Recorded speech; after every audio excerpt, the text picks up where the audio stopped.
नमस्कार साथियों, मैं आचार्य मोहित वाजपेयी। आज मैं दीपावली के 5 दिनों में जो हम किस विधि विधान से सारी चीजें करें जिससे हमें बहुत अच्छे फल प्राप्त मिले, धन समृद्धि आरोग्य सारी चीजें प्राप्त हों, उसके लिए कुछ विधियां तरीके उपाय बताने जा रहा हूँ। तो इसकी शुरुआत ऐसे करते हैं कि वैसे अगर किया जाए तो दीपावली की शुरुआत हमको एकादशी के दिन से करनी चाहिए। एकादशी के दिन हमें जो हम लक्ष्मी गणेश जी की मूर्ति हम अपने घर में लाते हैं पूजन के लिए, वो मूर्ति लाके हमें अपने पूजा स्थान पे स्थापित करनी चाहिए। इसके बाद धनतेरस धनतेरस में हमें 4 चीजें मुख्य रूप से हर हालत में खरीदनी चाहिए।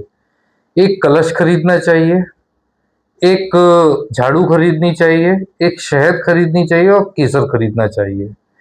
इन 4 चीजों का धनतेरस में खरीदने का अति शुभ महत्व है। अगर इनको हम खरीदते हैं तो वर्ष भर हमारे घर में सब तरह की समृद्धियां प्राप्त होती हैं और इनका यूटिलाइजेशन इस पूरे 5 दिनों में बहुत विशेष महत्व रखता है। जो कलश हम खरीदते हैं उस कलश में हमको अपना यानी घर का जो हेड है उसका नाम लिखवाना चाहिए। नाम लिखवाकर उस कलश को घर के बाहर से ही उसमें अक्षत भर के लाने चाहिए। यानी आपने एक दुकान से कलश खरीदा, कलश में नाम लिखवाया और उस कलश को किसी दुकान से ही आप अक्षत खरीदिए और अक्षत से भरकर घर में लेके आइए। इसके साथ में जो झाड़ू लाए हैं उस झाड़ू में हम उस दिन कलावा बांधें और इन चारों चीजों को हम अपने पूजा स्थान पे रख दें। इन सभी चीजों को अब जब पूजा स्थान पे रख देते हैं वहां पर धन्वंतरी जी को और कुबेर जी को भी स्थापित करें और उनको भी पंचोपचार स्नान करा पूजा पूजा करके उनकी पूजा करें उस दिन और वहां स्थापित कर दें। क्योंकि धन्वंतरी और कुबेर की साल में सिर्फ एक ही दिन पूजा होती है, वह धनतेरस। बाकी आगे किसी भी दिन उनकी पूजा करने की आवश्यकता नहीं होती है। जहाँ पर फिर उनको उनके यथा स्थान जैसे वास्तु के हिसाब से हम नॉर्थ में कुबेर को स्थापित करते हैं और नॉर्थ नॉर्थ ईस्ट में हम धन्वंतरी जी को स्थापित करते हैं। तो ये हमें एक धन के दिक्पाल हैं कुबेर देव और धन्वंतरी विश्व के पहले चिकित्सक, आयुर्वेद के को उत्पन्न करने वाले, हम सबके लिए आरोग्य लाने वाले, तो उनका हम वहाँ पर स्थापना करते हैं। बट उनकी पूजा सिर्फ धनतेरस के दिन ही एक दिन होती है, तो इस दिन हम उनकी पूजा करें और झाड़ू में कलावा बांध के रख दें, सारी चीजें पूजा स्थान पे स्थापित कर दें। धनतेरस को जब हम कुबेर भगवान की पूजा करते हैं तो कुबेर की पूजा में अगर आपके पास संभव हो तो उनको नीला फूल जरूर चढ़ाएं। इसके साथ ही हम धनतेरस के दिन एक कुबेर पोटली बना सकते हैं, जिसको बनाने से हमारे जीवन में धन की कभी कमी नहीं हो सकती। हो ही नहीं सकता कि अगर कुबेर पोटली आप बना लें तो आपके जीवन में धन की कमी आए। तो कुबेर पोटली बनाने के लिए कपड़ा लें, लाल कपड़ा ले लें या फिर जो आजकल वैसे सूती का लाल कपड़ा लेना सबसे अच्छा है, उसको लें। उसके साथ में 5 गोमती चक्र, 5 लक्ष्मी कौड़ी, 5 हल्दी की गांठ, 5 कमल गट्टे, 5 हरी वाली इलायची, इसके साथ में सर्व औषधि, एकाक्षी नारियल, दक्षिणावर्ती शंख, नंदावर्त स्वास्तिक, पंचरत्न, पंच धातु, चांदी का सिक्का, चंदन पाउडर, ये सारी चीजें आप ले सकते हैं और इस पोटली को हम धनतेरस के दिन बनाते हैं और इसको अपने पूजा स्थान पे रखते हैं। दीपावली तक इसकी पूरी पूजा होती है। दीपावली के अगले दिन हम इस कुबेर पोटली को अपने धन रखने के स्थान पे, जैसे दुकान है, दुकान ऑफिस आपका फैक्ट्री है तो वहाँ गले में रख सकते हैं और घर में जो भी धन रखने का हमारा स्थान है उस धन रखने के स्थान पे इस पोटली को रखा जा सकता है। धनतेरस के दिन जिन लोगों में बहुत बीमारियां हैं, क्रॉनिक डिसीजेज है, बड़ी बड़ी बीमारियां हैं और उन्हें अपनी बीमारियों से मुक्ति चाहिए, तो वह चाहें तो उन्हें ये काम करना चाहिए कि जो दवाइयाँ उनकी रेगुलर बेसिस पर रोज चल रही हैं, उन दवाइयों के एक एक नए फ्रेश पत्ते लें। उन पत्तों को पूजा स्थान पे धन्वंतरी देव के सामने रखें।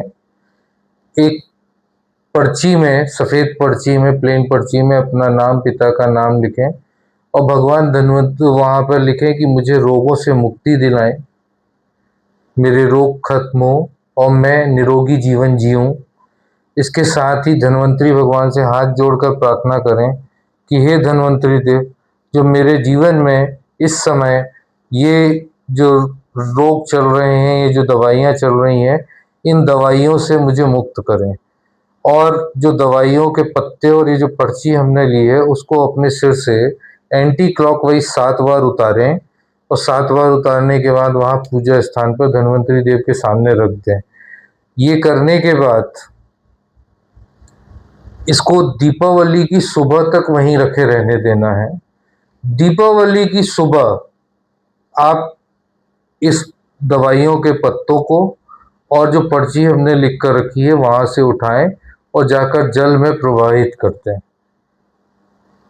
तो इससे रोगों में जो चल रही आपकी दवाइयाँ हैं, वो दवाइयाँ कम हो जाती हैं और बहुत सी बार खत्म हो जाती हैं। पर इस पूरी प्रक्रिया को करने के लिए आपको अपने लेफ्ट स्वर में करना है।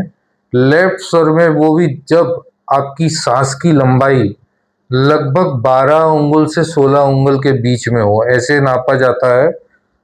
ठीक है, इस तरह से 12 से 16 अंगुल के बीच में हो, उस समय ये क्रिया को हमको करना है जब लेफ्ट स्वर आपका चल रहा हो।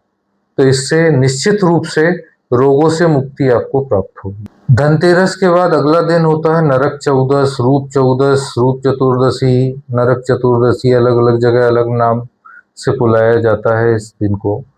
यह दिन बहुत महत्वपूर्ण है। इस दिन हम चाहें तो अपने घर के वास्तु दोषों को साल भर के लिए संतुलित कर सकते हैं, जिनसे हमें उसके शुभ प्रभाव मिलते हैं। इसके लिए आपको 6 दीपक लेने होते हैं। 6 दीपकों में उनमें तेल भरना है और बाती रखनी है और पंच तत्वों के वो दिए, 5 दिए पहले बनेंगे। वो पंच तत्वों के 5 दिए जो होते हैं, एक दिए में हमको 2 लौंग डालनी है। यह जो है दिया होता है, यह पृथ्वी तत्व का होता है। एक दिए में 2 इलायची डालनी है, वह दिया जो होगा वो जल तत्व का होगा। एक दिए में हमको 2 काली मिर्च डालनी है, वह अग्नि तत्व का होगा। एक दिए में हमको भीमसेनी कपूर डालना है थोड़ा सा, वह हमारा वायु तत्व का होगा। और एक दिए में चंदन पाउडर डालना है, वह हमारा आकाश तत्व का होगा। इन 5 दियों को आपको अपने घर के मुख्य द्वार पर जलाना है। इससे आपके घर के पंच तत्व बैलेंस होंगे और पंच तत्व के बैलेंस होने से आपको वास्तु के नकारात्मक प्रभाव नहीं मिलेंगे।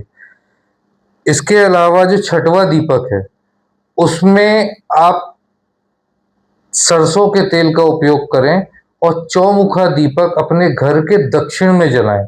यह यम का दिया है। जो दक्षिण में हमने यम का दीपक जलाया है, इसमें केसर लगा दें। केसर लगाने से, इस दीपक के जलने से जो हमको फायदा होता है, वो हमें हमारे जीवन में प्रॉस्पेरिटी को लाता है। और इसके अलावा जो हमारे नॉर्मल रिचुअल्स हैं घरों के, जिसमें हम 14 दीपक चौदस के अलग से जलाते हैं, तो वो 14 दीपक आप चौदस के, अगर आपको कच्चे दिए मिल जाएं तो कच्चे दियों में जलाएं तो बहुत अच्छा है। नरक चौदस के दिन जिन लोगों को लगता है कि उनके जीवन में नेगेटिविटी हावी है, तो वो ये करें कि सुबह उठते ही माँ काली के दर्शन करें। माँ काली के दर्शन करने के लिए आप चाहें तो माँ काली की फ़ोटो अपने मोबाइल में पहले से सेव करके रख लें। सुबह उठें, सबसे पहले मोबाइल खोलें और माँ काली की दर्शन करें। इसके अलावा आप 11 या 21 बिल्कुल साफ नींबू लें, उनमें कोई भी दाग नहीं होना चाहिए, उनकी माला बनाएं और माला बनाकर नरक चौदस के दिन माता काली को समर्पित करके आए उस माला को। आपके जीवन से समस्त प्रकार की नेगेटिविटी खत्म हो जाएगी।